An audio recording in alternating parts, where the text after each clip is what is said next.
Halo Sobat Bangsa, selamat datang di Visualisasi Bangsa, podcast yang akan mengajak kita untuk menggali makna cinta tanah air dan bagaimana kita, generasi muda bisa berkontribusi dalam membangun Indonesia yang lebih baik.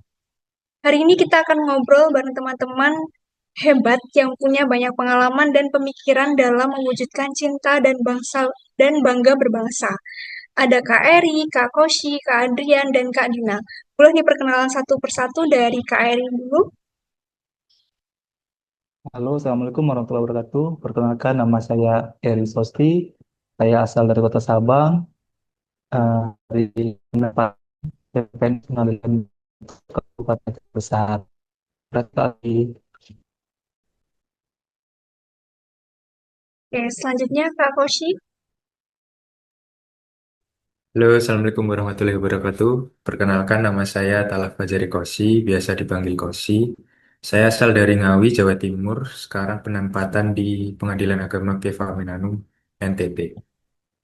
Versi keahlian silahkan. Halo, selamat siang semuanya. Perkenalkan, saya Adrian Rio. Saya asal Surabaya, Jawa Timur. Untuk formasi saat ini, saya di Penata Keprotokolan Pengadilan Tinggi Agama Kupang, Nusa Tenggara Timur. Selamat malam semuanya. Salam kenal juga Kak Adrian. Selanjutnya Kak Dina. Kak Dina belum diambil. Maaf. Halo, Assalamualaikum. Perkenalkan, nama saya Dina Zurahyana. Saya asal Kota Medan, penempatan Mahkamah Syariah Langsat. Formasi saya teknisi sarana prasarana. Terima kasih. Salam kenal untuk teman-teman semuanya. Mereka ini bukan cuma punya karya keren, tapi juga memiliki pemikiran yang dalam tentang bagaimana kita, sebagai generasi muda, bisa berperan dalam visualisasi bangsa yang lebih baik. Sebelum kita mulai ngobrol lebih jauh, aku pengen ajak teman-teman semua untuk berpikir sejenak. Apa sih sebenarnya arti visualisasi bangsa itu? Apakah cuma soal bendera merah putih yang berkibar atau lebih dari itu? Nah, kita mulai aja ya obrolannya. Aku pengen tahu dari Kak Eri dulu. Menurut Kak Eri, kalau ngomongin soal visualisasi bangsa, apa sih yang pertama kali muncul di pikiran kakak? baik, terima kasih Kak Evi. Menurut saya, visualisasi bangsa itu gambaran kolektif tentang identitas kita sebagai bangsa Indonesia. Bisa berupa budaya, simbol, bahkan perilaku sehari-hari. Misalnya, ketika saya pulang ke desa, saya melihat gotong royong warga di sana masih dijalankan ataupun dia masih hidup. Itulah visualisasi bangsa yang hidup-hidup, bukan cuma dalam gambar, tapi dalam tindakan kita itu, Kak Afi. Wah, menarik banget ya Kak Eri. Kadang yang paling autentik justru datang dari hal-hal sederhana dan lokal. Terima kasih sudah mengingatkan dan lanjut. Kalau menurut Kak Koshi gimana nih Kak? Jadi kalau menurut saya melihat visualisasi bangsa itu sendiri, yaitu seperti narasi visual yang terbentuk dari banyak lapisan, baik dari sejarah, perjuangan, budaya lokal, dan dari kehidupan modern saat ini. Kemudian yang menarik sebetulnya, kita semua ini sebenarnya bagian dari narasi itu sendiri. Kitalah yang menyusun cerita tentang bangsa ini setiap harinya, yaitu lewat keputusan kecil yang kita ambil. Begitu Kak Afi. Setuju nih Kak Koshi. Peran kita bukan sekedar menonton sejarah berjalan, tapi kita ini pemain utama dalam babak baru Indonesia. Kalau dari Kak Adrian, gimana nih menurut Kakak tentang visualisasi bangsa? Visualisasi, saya sedikit menambahkan. Kalau menurut saya, visualisasi bangsa itu sangat dipengaruhi oleh bagaimana kita menempatkan diri kita sebagai ASN. Apakah kita merasa punya andil di dalamnya? Atau kita cuma hanya sekedar jadi seorang penonton atau NPC atau non-playable character. Visualisasi yang kuat datang dari rasa memiliki. Misal ketika kita melihat bendera merah putih berkibar, apakah kita hanya melihat itu hanya sebatas kain dua warna atau melihat semangat juang di baliknya. Seperti itu. Iya, dan sekarang ini kita hidup di era visual. Generasi muda seperti kita senang mengekspresikan identitasnya lewat media, desain, fotografi, film, bahkan media sosial. Bayangin kalau semua itu diarahkan untuk memperkuat citra positif bangsa. Kita bisa membantu cara dunia melihat Indonesia yang lebih maju dan modern. Betul banget ya Kak Adrian dan Kak Dina, generasi kita itu punya kelebihan di kreativitas dan akses teknologi. Jadi, bayangin aja kalau energi itu dipakai untuk memperkuat citra Indonesia, pasti impact-nya luar biasa. Keren-keren banget ya jawaban kalian. Sekarang aku mau tanya nih yang lebih personal. Menurut kalian cinta tanah air itu masih relevan nggak sih di tengah dunia yang makin global? Dari Kak Eri dulu silahkan. Kalau menurut saya, Kak Afi, itu masih sangat-sangat relevan, bahkan lebih penting dari sebelumnya. Dunia global itu bisa bikin kita lupa akar, kita mudah terpengaruh, terkadang terlalu mengagungkan luar tanpa menyadari bahwa kita punya kekayaan sendiri. Cinta tanah air menjaga kita tetap terhubung dengan nilai dan identitas yang membentuk NKRI kita seperti itu, Kak Afi. Betul ya Kak Eri, di tengah banjir budaya luar, akar itu kayak jangkar yang menahan kita tetap stabil. Lanjut ke Kak Koshi, gimana nih menurut Kak Koshi? Baik, saya juga setuju ya sama Kak Eri. Dan cinta tanah air itu bukan berarti kita membabi buta memuja negara saja. Tapi kita semua harus paham bahwa negara ini tempat kita bertumbuh. Jadi kita bisa mencintai, tapi sekaligus mengkritik hal-hal yang dirasa kurang sesuai dengan apa yang seharusnya. Justru dari cinta itulah akan lahir kepedulian. Kalau kita acuh, itu artinya kita sudah kehilangan rasa memiliki. Gitu, Kak. Benar sekali ya Kak, itu yang bikin cinta tanah air relevan. Kalau dari Kak Adrian, gimana nih Kak Adrian? Kalau buat saya pribadi, cinta tanah air itu bukan hanya sekedar mengingat tentang masa lalu, tapi juga perihal masa depan. Apa kita ingin nanti generasi kita akan hidup di Indonesia yang lebih baik?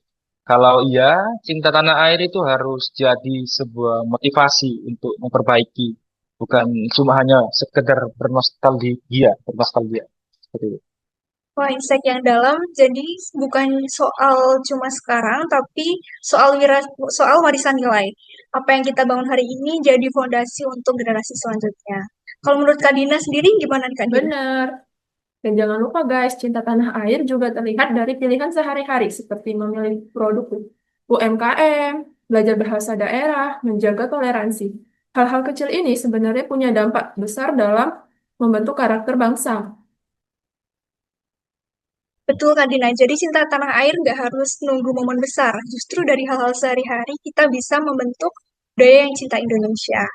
Nah, sekarang aku pengen denger pengalaman kalian. Pernah nggak sih kalian terlibat dalam proyek atau aksi yang menurut kalian itu bagian dari visualisasi bangsa? Kalau dari Kak Eri sendiri, gimana nih Kak? Nah, kalau menurut saya, proyek atau aksi yang tentang visualisasi bangsa itu pernah saya lakukan. Itu saya sempat membuat video dokumenter tentang petani lokal, di mana lewat video itu saya ingin menunjukkan bahwa Indonesia bukan cuma kota-kota besar, tetapi ada ribuan wajah-wajah bangsa yang hidup dari tanah air di alam. Waktu video saya membuat video itu, di mana pada saat itu viral di medsos. Banyak yang baru sadar bahwa wah, petani itu keren juga. Itu pengalaman yang membuka mata banyak orang, termasuk saya sendiri. Keren banget Kak Eri. Kadang kita terlalu fokus ke kota dan lupa bahwa tulang punggung bangsa ini justru ada di desa. Dan karya seperti itu bukan cuma dokumentasi, tapi edukasi publik. Kalau Kak Koshi sendiri gimana Kak? Kalau saya juga pernah saat kuliah dulu terlibat dalam program pelestarian budaya Jawa. Kami bikin tur virtual ke kampung budaya. Jadi saya sebagai penulis naskah di situ. Dari situ saya sadar kalau budaya lokal sering terlupakan karena dianggap kuno atau ketinggalan zaman. Tapi ketika disajikan dengan cara yang baru atau cara yang lebih modern, maka orang-orang mulai tertarik dan menikmati lagi budaya tersebut. Tuh. Luar biasa Kak Koshi membuktikan bahwa budaya itu bukan sesuatu yang kuno, asal kita bisa menampilkan dengan cara yang relevan. Kalau dari Kak Adrian, silahkan Kak. Baik, sedikit menambahkan dari saya, kalau saya ini lebih ke ranah desain. Saya pernah berkontribusi dalam kampanye visual yang bertemakan Indonesia Tangguh. Jadi saya membuat serangkaian poster digital yang menggabungkan elemen modern dengan simbol-simbol tradisional, sehingga banyak menarik minat anak muda dan merasa lebih nyambung karena kita pakai pendekatan yang sangat visual di dalamnya. Nah, teman-teman, ini contoh bagaimana seni bisa jadi media kampanye identitas. Poster keahlian itu bukan cuma visual, tapi pesan yang menyentuh kesadaran kolektif. Next, dari Kak Dina. Hmm, aku pernah nulis puisi waktu itu dan pernah tampil baca puisi juga yang berjudul Indonesia dalam Suara Perempuan, tentang bagaimana perempuan Indonesia berkontribusi sejak zaman perjuangan sampai hari ini. Banyak yang bilang puisi itu bikin mereka menangis. Saat itu aku merasa this is my way untuk menyuarakan cinta pada bangsa. Itu aja sih, Kak. Luar biasa banget Kak Dina. Suara perempuan memang harus ditingkatkan ya karena sering terabaikan. Jadi luar biasa ya teman-teman, ternyata visualisasi bangsa itu hidup banget di tangan anak muda. Terakhir nih, aku pengen minta satu kalimat atau pesan dari kalian buat pendengar kita. Kenapa sih kita harus bangga berbangsa dan bernegara Indonesia? Dari Kak Eri, silakan. Baik, Kak Afi, pesan-pesan dari saya, karena Indonesia bukan cuma tanah lahir, tapi juga tempat masa depan kita bertumbuh. Kalau bukan kita yang bangga, siapa lagi? Seperti itu, Kak. Betul ya, bangga itu penghargaan terhadap sejarah. Setuju banget. Kalau dari Kak Koshi, Kalau dari saya, pesan untuk pendengar ya, yaitu bangsa yang besar adalah bangsa yang tahu siapa dirinya. Kenali dulu Indonesiamu, maka kamu akan belajar mencintainya dengan jujur. ya Itu, Kak. benar banget ya. Itu berlaku juga untuk negara. Selanjutnya untuk dari Kak Adrian, Kalau dari saya, bangga itu bukan sekedar ucapan, tapi aksi. Wujudkan lewat karya dan lewat kontribusi nyata di masyarakat. ya benar Kak. Aksi kecil kalau dilakukan bersama bisa jadi gerakan besar. Mantap Kak Adrian. Selanjutnya dari Kak Dina. Untuk anak muda Indonesia, cinta dan bangga pada bangsa itu seperti merawat tanah, taman. Butuh waktu, tapi hasilnya indah dan meneduhkan banyak orang. Itu aja, Kak Afi, cukup. Keren banget Kak Dina. Wah teman-teman gak nyangka kita sudah sampai di penghujung acara. Obrolan kita hari ini benar-benar membuka mata dan hati ya. Kita semua setuju bahwa visualisasi bangsa bukan hanya tentang gambar atau simbol, tapi juga tentang bagaimana kita berperan, berkontribusi, dan mencintai tanah air ini dengan segala kelebihan dan kekurangannya. Bangga berbangsa itu bukan sekedar kata, tapi aksi nyata dari hal-hal kecil sehari-hari hingga karya yang menginspirasi dunia. Indonesia itu kita, dan kalau kita ingin bangsa ini terus maju, kita harus siap menyulam rasa bangga dalam setiap langkah kita.